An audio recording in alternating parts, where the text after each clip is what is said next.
It's Friday night, and it just feels right to talk some football. What's up, and welcome into Texas State Brazil Friday Night Hits. I'm Mark Whiteman. Thanks, as always, for joining us. Week 3 featuring just one matchup of undefeated teams across our area. Eastside traveling up to Blue Ridge. It's our Game of the Week presented by Blue Ridge Electric. Chase Justice has the highlights.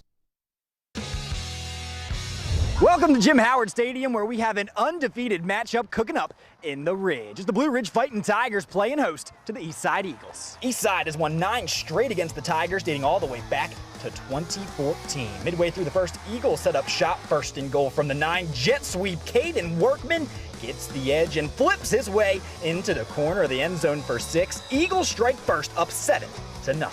Moving to the second quarter, Eastside up 14-0 after another quick score by Caden Workman. Gavin Forrester rolls out, tosses it across his body to Tyson Hicks. 30 yards for the score. Tigers make it a one-score game, 14-7. Eastside would force a quick 3-and-out and get the ball back with 4 minutes left in the second quarter. Backed up deep in their own territory. Ball on the 5. But allow Keelan Durham to do the rest. He assesses the damages, gives it a second, and redirects traffic. 95 yards straight to the house. Eagles up 28-7. That's your score at the break. And Eastside rolls in the second half, 56-21 over Blue Ridge. They're extremely excited of the way the guys came out and played. Do we have to clean some things up before we play Spartanburg next week? Definitely, we got to clean some things up. We know that this region is a tough region, but we're definitely going to enjoy this victory, and I thank God that we were able to come out here and get this win. For the second time in as many seasons, the Eastside Eagles 3-0 to start the year. They will open up region play at home against the Spartanburg Vikings, while Blue Ridge will look to pick up the pieces on the road against the Pickens Blue Flame. In Greer, I'm Chase Justice, WIFF News 4 Sports.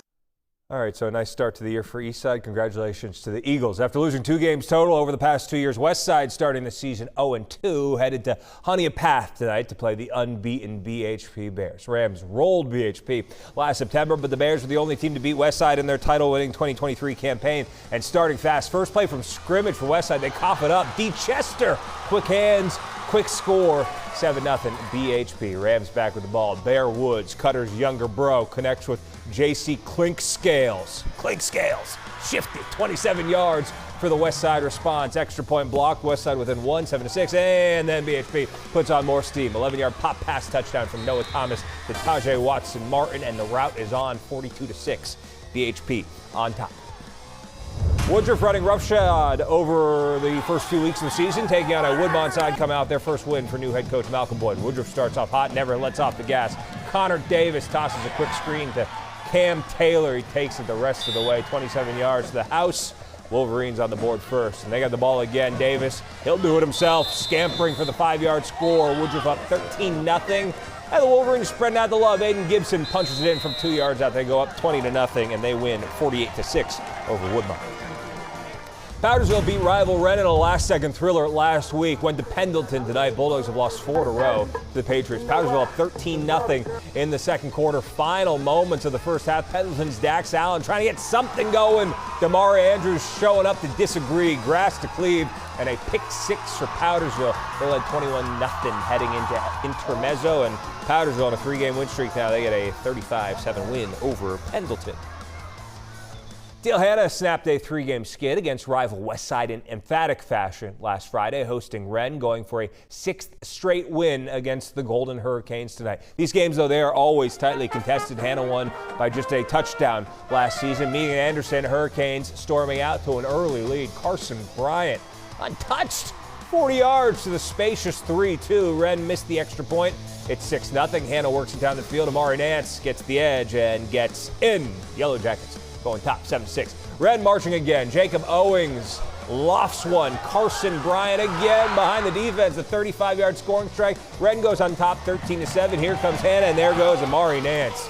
Steelhanna gets a 40-27 win over the Hurricanes.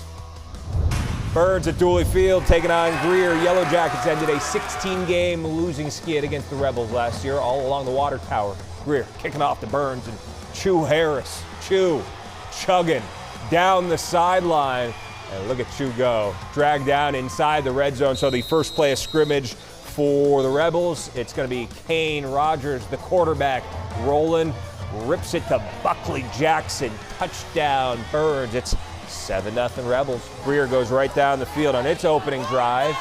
And in the red zone, Calvin McCoy stacked up at the line, no worries, bounces to the corner store. Extra point, no good for Greer, so Rebels still lead 7-6 at that juncture. Later in the quarter, Trey Segara just dragging dudes. Huge night for Segara, just under 200 total yards, 3 touchdowns. He was actually walking in for a 4th score. Get this, he stepped out of the 1-yard line so his teammate Jacoby Fuller could get one. He did. Rebels roll 49-9 over Greer. Sky 4 and Iva Crescent hosting MVP. Stars averaging a smidge under 48 points a game. It's the Tigers, though, taking the early lead here. Kevin Hatton, the C's part 20 yards to the humble abode. Crescent 7-0 after one. Stars slow to get going, but on the doorstep in the second quarter, Mac Anderson kick in the door. 41-19. MVP gets another win. Let's show you a few scores from across the area. Emerald going on the road, beating Broome 42-18. Berea beating Southside 21-12 for the Bulldogs' first win of the year. Ware Shoals over Towns County 32-22. And not a game we would typically feature, but 2 of the powers in the state, South Point and Northwestern. It's the Stallions getting a 27-23 win over Northwestern. A long-standing rivalry renewed in Abbeville, where the Panthers hosted 96, going for an 11th straight win against the Wildcats. Just 22 miles between these schools. Heidt-Nichols Stadium, the place to be. First quarter, Abbeville approaching the red zone.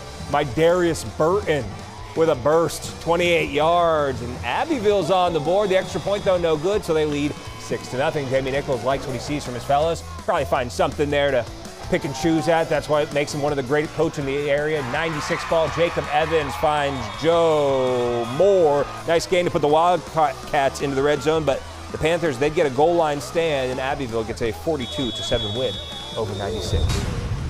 Tough start to the year for Lawrence. The 0-3 Raiders hosting 3-0 AC Flora. This one, though, all about the Falcons.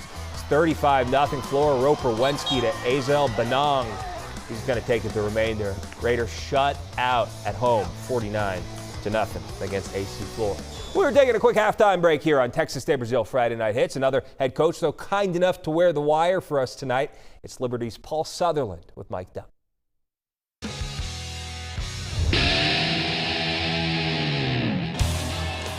Kick off. Let's go, bud. Kick off. You got to tuck those shirt tails in. Get it up under your belly there, Bubba. Tell them don't jump. Don't jump. I just went over that pre-game. Don't jump. The pass is incomplete. Hit the snap. Nothing else matters, okay? So we had it there, too.